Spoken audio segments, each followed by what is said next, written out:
Assalamualaikum warahmatullahi wabarakatuh. Alhamdulillahirabbil alamin wassalatu wassalamu ala asyrafil anbiya'i wal mursalin wa ala alihi wa sahbihi ajma'in. Subhanaka la ilma lana illa ma 'allamtana innaka antal alimul hakim. Rabbi shrah li sadri wa yassir li amri wa hlul 'uqdatam min lisani yafqahu qawli amma ba'd. Ayyuhal mu'minun ittaqullaha usikum wa iyaya bittaqwallahi faqad fazal muttaqun. Alhamdulillah, mari kita sama-sama memanjatkan kesyukuran kepada Allah Subhanahu wa taala kerana kita diberi kesempatan untuk berada di bulan Rajab, dan kita mohon kepada Allah juga untuk Allah sampaikan kita kepada bulan Syaban dan seterusnya untuk memasuki bulan Ramadan yang paling kita cintai. Tuan-tuan yang dikasihi sekalian, pada bulan Rajab inilah satu peristiwa besar berlaku ke atas junjungan besar kita Nabi Muhammad sallallahu alaihi wasallam, iaitu peristiwa Isra' dan Mi'raj. Peristiwa Isra' Mi'raj ini merupakan satu peristiwa besar yang tidak berlaku kepada nabi-nabi yang lain. Satu benda besar yang berlaku dalam peristiwa Isra' Mi'raj ini ialah kefarduan solat. Allah menjemput Nabi sallallahu alaihi wasallam untuk menerima solat fardu. Tidak seperti mana amal-amal lain yang dibawa oleh Jibril kepada Nabi sallallahu alaihi wasallam. Amalan bersedekah, amalan puasa dan sebagainya. Tapi amalan solat ataupun kefarduan solat ini diterima sendiri oleh Nabi sallallahu alaihi wasallam daripada Allah Subhanahu wa taala. Maka tuan-tuan, mengapakah solat ini penting? Solat merupakan satu amalan yang mendekatkan diri kita kepada Allah Subhanahu wa taala. Ketika solatlah roh kita, jiwa kita akan dibawa angkat oleh Allah Subhanahu wa taala. Bagi mereka yang telah khusyuk solat, yang merasai kemanisan solat, mereka akan merasa jiwa mereka pendekat dengan Allah Subhanahu wa taala. Walaupun mereka tidak pernah melihat Allah, tapi mereka merasai kedekatan jiwa mereka kepada Allah Subhanahu wa taala. Kerana solat merupakan satu amalan, satu-satunya amalan yang boleh mendekatkan diri kita kepada Allah Subhanahu wa taala. Seorang sahabat Nabi sallallahu alaihi wasallam meminta kepada Nabi sallallahu alaihi wasallam, "Ya Rasulullah, bolehkah aku bersahabat denganmu di dalam syurga nanti?" Lalu Nabi menjawab, "Fa'ini bikasati sujud." Maka hendaklah kamu membantu aku untuk memperbanyakkan sujud. Sujud di sini bermaksud memperbanyakkan solat. Kita tidak boleh sujud tanpa solat, melainkan sujud sejadah ataupun sujud syukur. Namun sujud yang Nabi maksudkan ialah memperbanyakkan solat. Orang yang memperbanyakkan solat, mereka ini merupakan calon ataupun bakal menjadi ahli-ahli syurga. Maka kerana itulah Nabi sallallahu alaihi wasallam menganjurkan pada para sahabatnya untuk memperbanyakkan solat. Maka kita di bulan Rajab ini, mari kita menjadikan bulan Rajab ini bulan di mana Allah lebih pemurah daripada bulan-bulan yang lain untuk kita memperbanyakkan solat-solat sunat. Solat duha, solat sunat awabin, solat sunat tasbih dan solat sunat yang lain.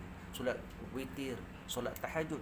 Kerana solat-solat ini merupakan satu jalan untuk kita dekat kepada Allah. Bukti kecintaan Allah Subhanahu wa taala kepada seorang hamba itu ialah Allah memudahkan dia untuk lakukan solat-solat sunat. Bukti kecintaan kita kepada Allah juga kita membanyakkan solat-solat sunat sebagai tanda kesyukuran kita kepada Allah Subhanahu wa taala.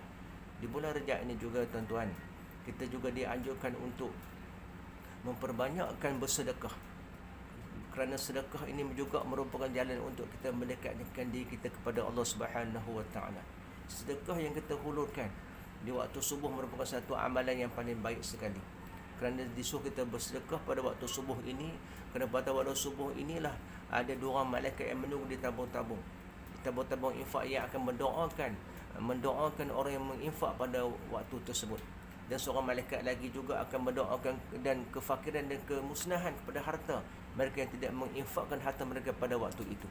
Maka kita pilihlah waktu subuh sebagai waktu yang sesuai untuk kita bersedekah, berinfak kepada Allah Subhanahu wa taala.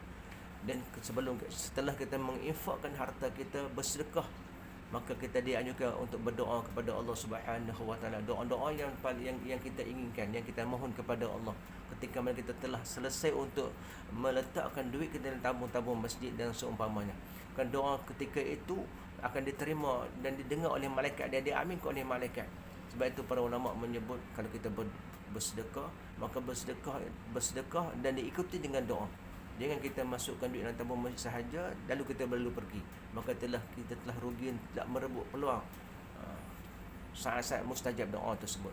Tuan-tuan yang dihormati sekalian, sini pada kita bersedekah, kita juga dianjurkan untuk memperbanyakkan puasa-puasa sunat. Puasa ini merupakan satu amalan yang disebut oleh para ulama tidak akan ditimbang di hari akhirat nanti. Puasa adalah merupakan satu amalan yang tidak akan ditimbang oleh Allah di padang mahsyar. Kerana pahala puasa ini merupakan satu pahala yang rahsia kita dengan Allah Subhanahu Wa Taala. Banyaknya pahala puasa ini sampai Allah tidak menyebut, Allah Taala hanya menyebut aku yang akan membayar, aku akan membalas amalan orang yang puasa tersebut. Begitu juga pahala kesabaran. Pahala kesabaran juga tidak akan ditimbang oleh Allah di hari akhirat kerana banyaknya pahala tersebut. Dan juga yang ketiga, pahala memaafkan orang. 3 amalan ini merupakan amalan yang tidak akan ditimbang daripada mahsyar sebab pahala yang cukup banyak. Tuan-tuan, bulan Rajab ini juga kita dianjurkan untuk memperbanyakkan memohon syurga kepada Allah Subhanahu Wa Taala, memperbanyakkan doa memohon keampunan kepada Allah Subhanahu Wa Taala. Jadikanlah lidah kita ini sentiasa beristighfar kepada Allah, lebih-lebih lagi di sepertiga malam, di mana ucapan istighfar kita ketika didengar oleh Allah Subhanahu Wa Taala.